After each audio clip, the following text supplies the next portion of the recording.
Olá, meus amigos.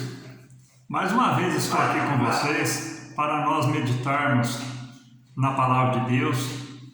E hoje com esse assunto bastante interessante que fala a sombra de Cristo. Eu me chamo Silvio Valente e tenho o maior prazer em estar com vocês para meditarmos na Palavra de Deus. Mas antes que nós entremos nesse tema, eu peço a você que você se inscreva no meu canal, acione o sininho de notificação. Meu canal no YouTube é o Bíblia com Valente e nós temos também a página no Facebook, Bíblia com Valente também. A minha página mostra minhas matérias e também te coloca ao par da obra missionária no mundo. Você é bem-vindo lá nesses dois canais. A sombra de Cristo, meus amigos, são tipos ou prefigurações, representação de algo no passado para apontar para Cristo que haveria de vir.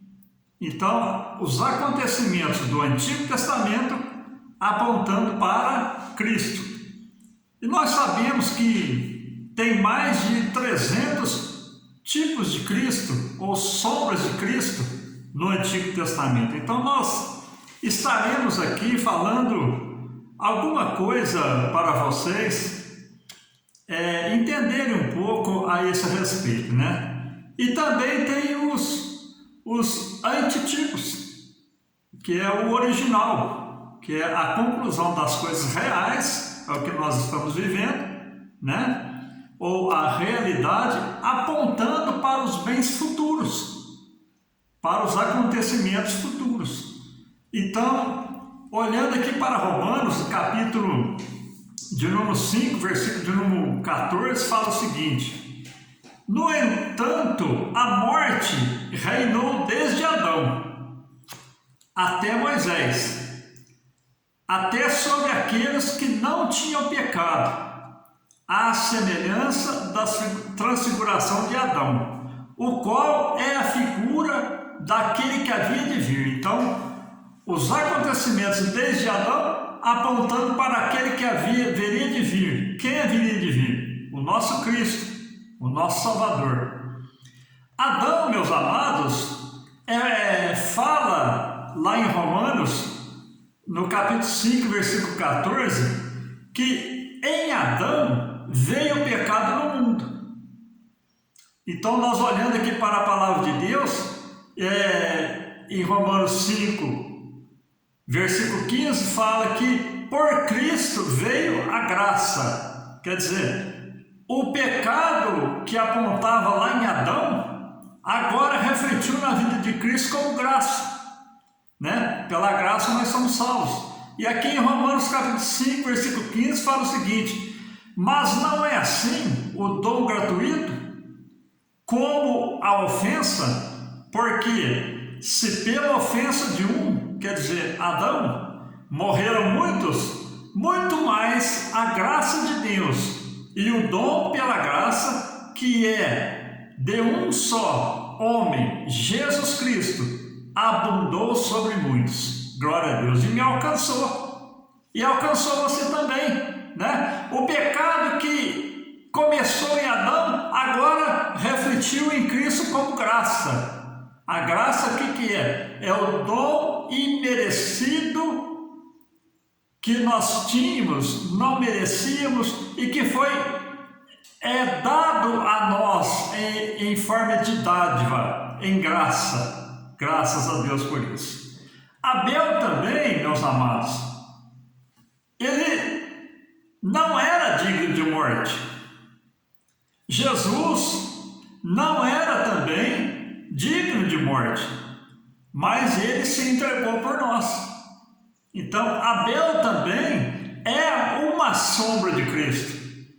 E se nós olharmos lá na arca do concerto, que ficava dentro do Santo dos Santos, onde a presença de Deus se manifestava, nós entendemos que a arca era de madeira de cetim, de um certo cipreste. Então, representando quem? O ser humano, o homem. E a arca, diz-nos a palavra de Deus que ela era revestida de ouro, simbolizando quem? Cristo na nossa vida. Madeira revestida de ouro. Em Colossenses, no capítulo 2, versículo 16 a 17, fala o seguinte: portanto, ninguém vos julgue pelo comer ou pelo beber, ou por causa dos dias de festa, ou de lua nova, ou dos sábados, que são sombras das coisas futuras, mas o corpo é de Cristo. Simbolizando aqui a arca do concerto. José também, meus amados, foi uma sombra de Cristo. José foi o meio de salvação, e o seu nome, Zafanete Paneia, dado por Faraó, simboliza Salvador do mundo, vendido por 30 moedas de prata pelos seus irmãos. Chegou ao ponto que José comprou, pela sua administração, ele comprou todo o Egito através do alimento que ele fornecia para o povo. Cristo, meus amados, ele foi vendido também por 30 moedas de prata. E com o seu sangue ele comprou para uma salvação eterna. Ele nos comprou para uma salvação eterna, aleluia, através do quê? Do seu sangue derramado na cruz.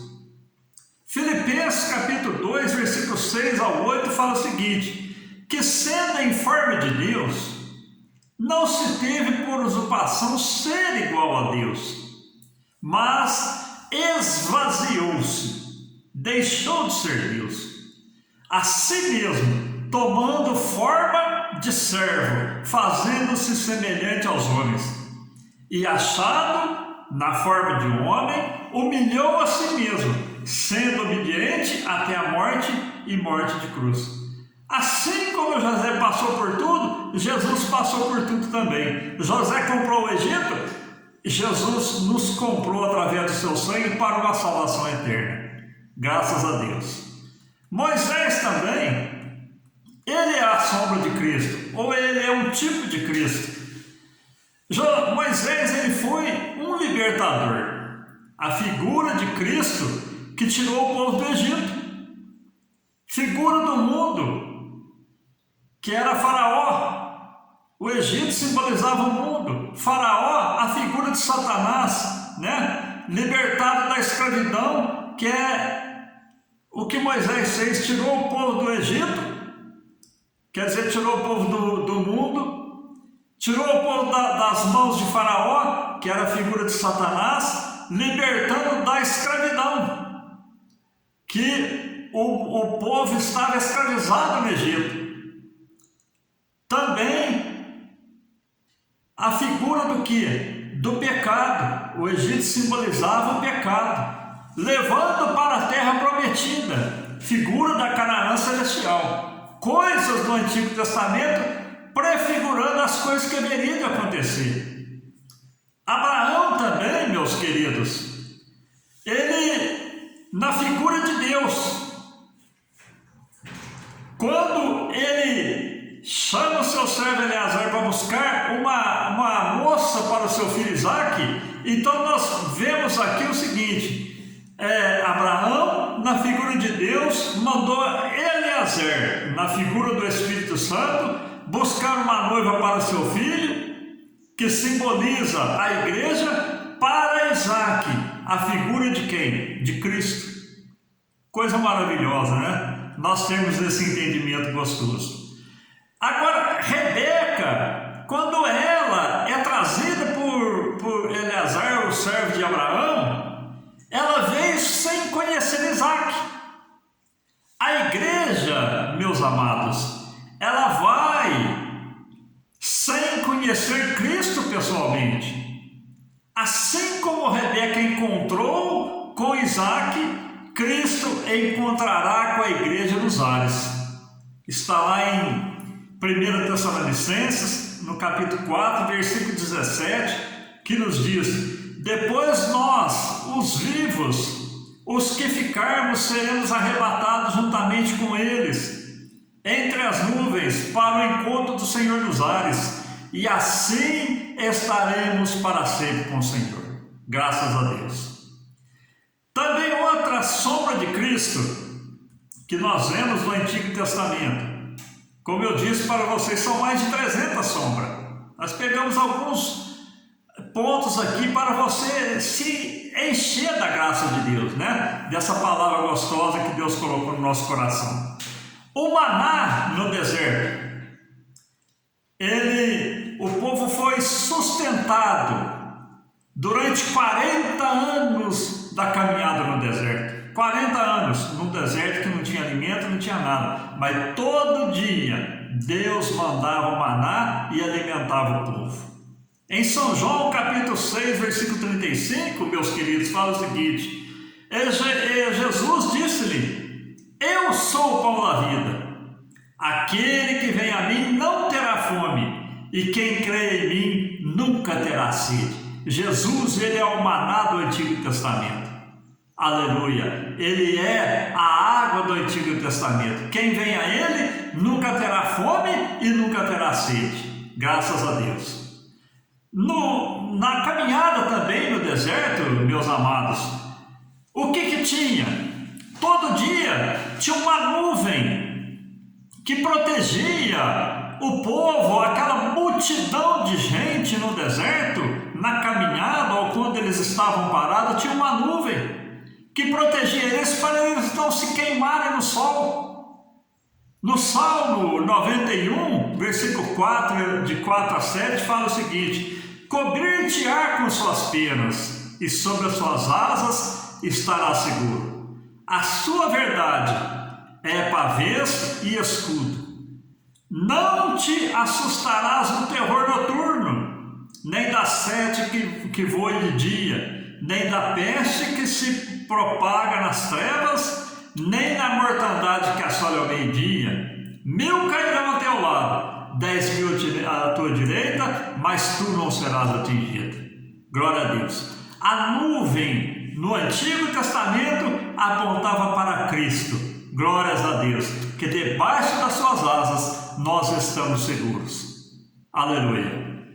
Também na caminhada do povo, meus amados, tinha o quê? Toda noite tinha o fogo, uma coluna de fogo que Deus colocava e era visível a todos. E servia para quê? À noite o deserto ele é frio, de dia é quente demais e à noite é frio por extremo. Deus colocava uma coluna de fogo para aquecer o povo.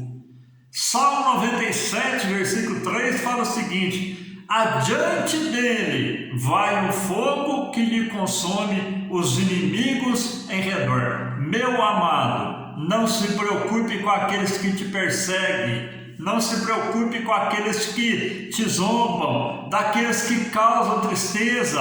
Adiante dele vai um fogo que lhe consome, aleluia, os inimigos em redor. Entrega os seus cuidados na mão do Senhor, a sua tristeza, as suas angústias, as suas dores. Ele é o fogo consumidor, ele trabalha na sua vida para te abençoar e para te dar vitória. Glórias a Deus. Em Hebreus, no capítulo 9, versículo 23 ao 28, fala o seguinte: era necessário, portanto, que as figuras, quer dizer, as coisas passadas, o Antigo Testamento, tudo que aconteceu, foi necessário que as figuras das coisas que se acham nos céus se purificassem com tais sacrifício, mas as próprias coisas celestiais são sacrifícios a eles superiores, porque Cristo não entrou em um santuário feito por mãos de homens. Quer dizer, aquele santuário do Antigo Testamento que apontava para Cristo, Cristo não entrou no santuário feito por mão de homens, figura do verdadeiro, porém no mesmo céu, para comparecer agora por nós diante de Deus. Aleluia. Ele está diante de Deus aleluia, intercedendo pela igreja, meu amado. Versículo 25, nem ainda para se oferecer a si mesmo muitas vezes, como era o sacrifício no Antigo Testamento. Mas a parte B do versículo fala, como sumo sacerdote, cada ano entra no santuário, no Santo dos Santos, com sangue alheio. Então, uma vez, o sacerdote entrava no Santo dos Santos com sangue do quê? De animais. Mas aqui, concluindo aqui, versículo 26, 27, 28, fala, ora, neste caso seria necessário que ele tivesse sofrido muitas vezes, quer dizer, que ele fosse crucificado muitas vezes, desde a fundação do mundo. Agora, porém, ao se cumprirem os tempos, se manifestou uma vez por todas, para aniquilar pelo sacrifício de si mesmo o pecado. Jesus se manifestou uma vez, ele nasceu uma vez, viveu uma vez e morreu uma vez. Versículo 28, 27, e assim como os homens está ordenado morrerem uma vez, vindo depois disso o juízo. Meus amados, aqui tem um versículo 27 que eu acabei de ler, ele quebra muitas doutrinas, que o homem morre hoje, nasce amanhã, torna a morrer de novo, nasce no outro dia, torna a morrer de novo. Versículo 27 fala o seguinte, e assim como os homens está ordenado, foi Deus que deu a ordem, morrerem uma vez, vindo depois disso o juízo. Uma vez só o homem morrerá. Portanto, a salvação do homem é hoje, é agora. O homem tem que ter um encontro com Cristo já, porque na eternidade ele não terá outra oportunidade. Versículo 28, assim também Cristo, tendo se oferecido uma vez para sempre, para tirar os pecados de muito, aparecerá segunda vez sem pecado aos que o aguardam para a salvação. Eu estou aguardando Cristo. As figuras do Antigo Testamento, aleluia, mostraram que em Cristo o nosso Salvador, e eu aguardo esse Salvador. Eu quero morrer uma vez, ou ser arrebatado em vida uma vez, para encontrar com o meu Senhor, que está me aguardando, que está dizendo aqui na parte B do versículo, aos que aguardam para a salvação.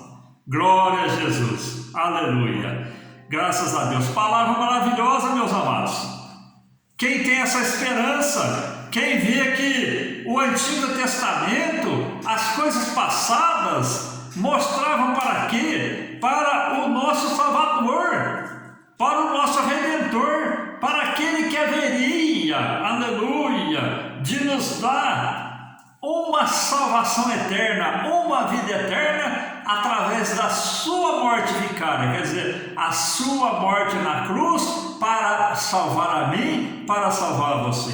Então, figuras do Antigo Testamento, tipos do Antigo Testamento, sombra do Antigo Testamento, mostrando que haveria de vir o Salvador, e ele veio, e ele vai voltar para buscar a sua igreja. Amém?